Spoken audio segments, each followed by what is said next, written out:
Ladies and gentlemen, welcome. I'm back and I've got a very special one. If you're new here, welcome. If you're not new here, welcome. Don't forget to like and subscribe because this one is going to be a f***ing belter.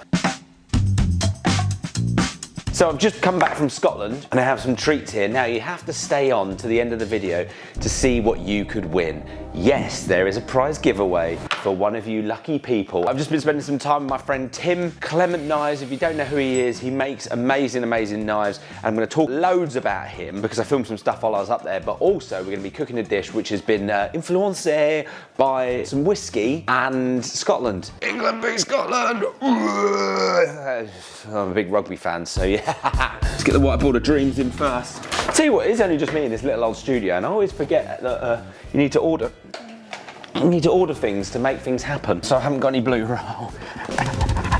1, 2, 3, we're back in the room. So ladies and gentlemen, let's talk about the food piece first. So food, I've got a bit of steak and then I just wanted to make a simple sauce and then potato. Because if you're in Scotland, it's got to be hearty in it because it's in the Highlands. I was up in the Highlands and it's hearty food. So I've just got some potatoes that are baking in the oven. I'm going to do a simple mash, but it's all going to be about the sauce. The steak, I'm just going to do a simple pan fry. It is a flat iron steak. I've been stitched up a little bit. I really should learn my lesson because fantastic. So I got stitched up. But the sauce, what we're going to do is we're going to do a pan sauce. You basically use the pan that you've cooked the steak in because it'll have loads of flavour. You'll have all the little bits left over from the steak, the salt crust, all of that stuck on the bottom of the pan. You deglaze it and make it into something wonderful. So what I'm going to do is use some of this whiskey. Now this whiskey me and Tim drank quite a lot of. There's lots of obviously distilleries there. And this is a whiskey barrel strop that he's made. But when he buys a whiskey barrel for like 20 quid, you get a bit of leftover whiskey in there. So we tasted them all and he didn't like this one, but I absolutely love it. So he gave it to me. There's also some more bootleg whiskey there, which has obviously gone super dark because of the wood and the char. I've got some oak smoked garlic, which I bought from a farm shop up there. So we're gonna do a pan sauce, which is kind of gonna play on the Scottish flavours, but mimic a little bit of the haggis flavours as well. So think of it quite hearty, like nutmeg, the whiskey, some beef stock, you know, that kind of thing, and then we'll just riff on that.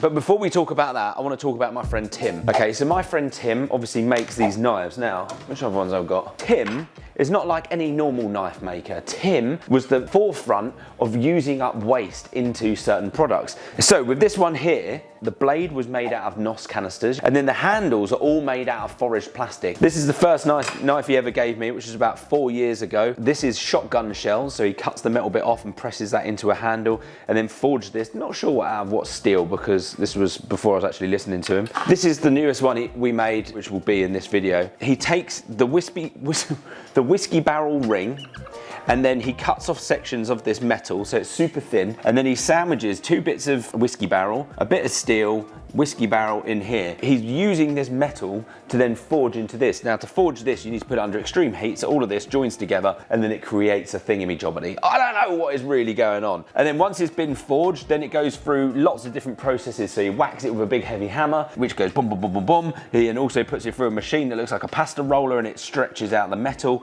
But then you go over onto the anvil, which is like a big lump of metal like this, and then he uses a hammer to whack out the metal. It is such an insanely delicate yet hardcore process when you watch it happen. And he did this one and the one that you have to watch at the end of the video as a gift to me, but then also one for a giveaway. So Tim's whole ethos is all about waste and minimizing waste and basically using every single part, everything he touches he turns into something. So even these, the knife sleeves that come with the knife, he makes these, which are I think it's called, is it the gorse wrapper? The wrapper that goes around hay bales. They press it into sheets and then he turns it into a knife sleeve. So again, another innovative way of using waste. This is a part of a whiskey barrel which has been turned into a strop, so he's put a little bit of leather down the side and then a shiny bit there so you can strop your knives and make them nice and sharp. Absolutely bloody genius. Can't wait to show you this one. But let's do some cooking and then we'll come back to it, all right? Let's go. We're rolling on a river. With a bit of coffee.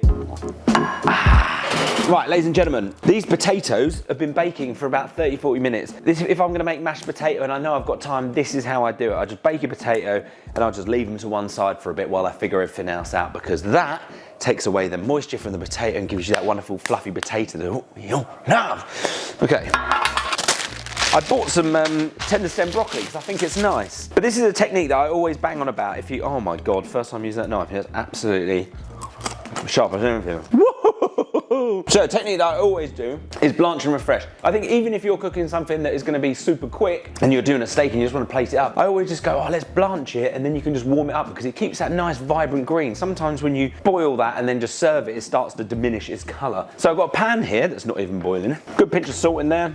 While we're here, give a little bit of oil on this. Nice bit of salt. I'm not going to put any pepper on just yet because we're going to make that sauce really punchy. I've got my stainless steel pan on here, just warming up. Hands wash. But yeah, this whiskey we was drinking the other night, and can't get it open. My favourite whiskey of all time is a Lafroig, and that's what that tastes like. It's cast strength, obviously, because it comes straight out of the barrel. So you need to let it down with a little bit of water. But look at the colour of that. It's so...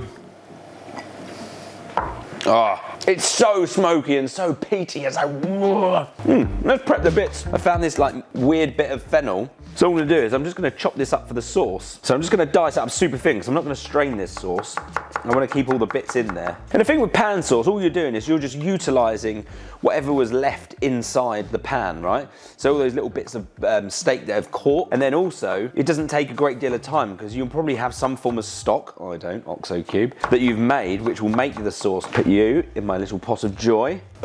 i.e. the bin.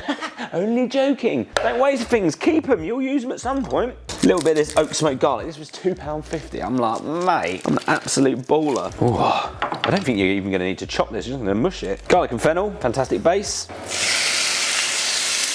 That's hot. So that's it, I just want to get like a nice intense sear on that, and then we're gonna let it rest and we're gonna get on with the sauce. Right, I'm just gonna pop that into the water, 30 seconds. Steak is cooking. Right, broccoli, set about 30 seconds in lukewarm water. I'm just gonna drain it and refresh it in ice cold water.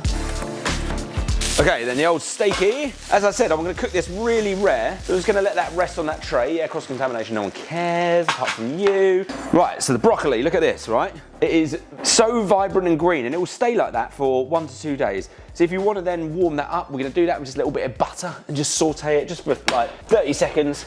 Just to get it going. Right, where am I? Sauce. Okay, so look at all this lovely stuff you've got at the bottom of the pan. We don't want to waste that. What have we got? We've got our lovely whiskey, but we're not going to go in that just yet. Going to go in a touch more oil, and then going to go in with the fennel and the garlic. Now I'm going in with both of them at the same time because the fennel's so fine, it's going to cook quite quickly. So just get that going. While that's going, we've got a bit of time there. Relax, everyone. We'll take our spuds, pop them in. If you're really lazy like me, you can put them in face side down like that. Give it a little twist, give it a little pop, and then it comes out. Just eat it. No worries. It's always best to use the potato warm if you're doing things like mash or if you're making gnocchi because they will start to go a little bit sticky. Absolutely banging. See what I'm saying? Just like 20 seconds, 30 seconds of cooking that. Gonna go in with a bit of the whiskey. No need to flambe, we're just gonna deglaze it a little bit. Oh mate, a bit more. Okay, look. Clean pan. All of that is gone, deglazed. Turn the heat down. Gonna go in with our really expensive beef stock. Tiny little bit of water. And we'll just crank it. Just in a little bit of cream cheese. I was gonna do a double cream one, but I might go do a bit of cream cheese. A bit of tang. Right, nice knob of butter. I need to show off. Put that on, a low heat. So into here, I'm gonna go nutmeg. And then a very generous amount of black pepper. Right, I am gonna go cream cheese. I'm gonna taste this first. Oh, it's kind of good like that. What do I do? I think I'm just gonna go butter. Oh, that is so good. Right, it needs a good pinch of salt. Gonna need another little bit more whiskey. It's just coming through. Sometimes if you cook off the alcohol, you might lose a couple of the flavor profiles from it. So if you put a little bit more in towards the end, especially with whiskey, you'll get that nice sort of like natural hit of the flavour instead of sort of like the muted down flavours. Now the one thing this may need, I'm just seeing it here, is either some form of acidity, which could come from vinegar, oh shock horror, or something like Worcestershire sauce, only a touch, which has obviously got like a lot of spice and a lot of umami for it from the anchovies, but that will give you this nice little hit. Oh man, more pepper. Oh, this is gonna be so good. Broccoli's happening. I'm gonna turn the broccoli on at the back. I'm just gonna finish that with just a little bit of butter. Doesn't need loads. It's quite butter heavy, this dish. Give it a little bit more nutmeg. Like I said, to mimic the flavours of the haggis. Haggis, I had some in Scotland on a breakfast, the all-day Scottish, and it was so spicy. It was beautiful. So that's where I want to kind of take this sauce. Now I'm just going to drop a couple of cold cubes of butter in there, and that'll kind of give it a gloss, help emulsify it, and give you this kind of like amazing, rich, glossy sauce. Oh, he's burnt his mashed potato. Don't panic. Okay, broccoli, low heat. That can come off, this can come on. Remember the mash, you haven't seasoned it yet. I like mashed potato, quite simple. Nice amount of salt, butter. Right, have a go. Oh, it's amazing. Right, that can go in the back. Broccoli, as I said, look, vibrant green, just warmed up. A little pinch of salt. If you have a little bit of lemon juice, it's amazing, but just the tiniest splash, like that, will really sort of pep up those flavors. You're good to go, you're good to go. Turn you down, turn you down. Sauce is gonna be amazing. Oh, it's so beefy. And you've got that like smokiness, obviously from the garlic, but the smoky, subtle nuance from that whiskey. Might give it a tiny little splash, just right at the end. Just a little one, a little freshie. And this is the thing with cooking. Everyone will be like, oh, your steak's gonna be cold. That is like room temp, like blood warm. When you put a lovely warm sauce over the top with hot mashed potato and all that kind of stuff, it's just gonna be amazing. So, just how I wanted it, nice and bloody. Okay, mashed potato, do it however you want. I normally just do a nice like thing like that. Bom, bom, bom, bom, bom, bom, bom. And if you're doing service or you're cooking for like a couple of people, you can keep this and just keep rewarming it in there. It's just butter and water. And then you got your lovely steak and you got your beautiful sauce. I think it's one that goes over the top. There you go, ladies and gentlemen. Look, that is steak, broccoli, mashed potato with Tim's bootleg whiskey, which is probably a Lefroy from Islay. Absolutely amazing. That is going to be delicious. But what you've all been holding on for is this. I made this with Tim, or Tim made it and I filmed him, but he kindly said he would give this as a giveaway. Now this is about a £350 knife. So ladies and gentlemen, feast your eyes upon this absolutely insanely beautiful Nikiri, made with whiskey barrel and steel. It is an absolute beauty. So all of the details are going to be in the caption for the competition, but I'm going to get stuck into this. Tim, thank you for your delicious whiskey. Thank you for your delicious workmanship and your knives. Yum. Oh, it's like a peppercorn sauce on crack. Honestly. Just think about those flavors. Taste as you go. Maybe a little subtle bit more, a little bit more of this. What is it missing? We want a bit more of that whiskey. Put a little bit more in. That is so good. Oh my Lord. Thank you everyone. Don't forget to like and subscribe and follow for more wonderful videos by me. And let me know what you want to see. Thank you for sticking around. Love you all. Bye-bye.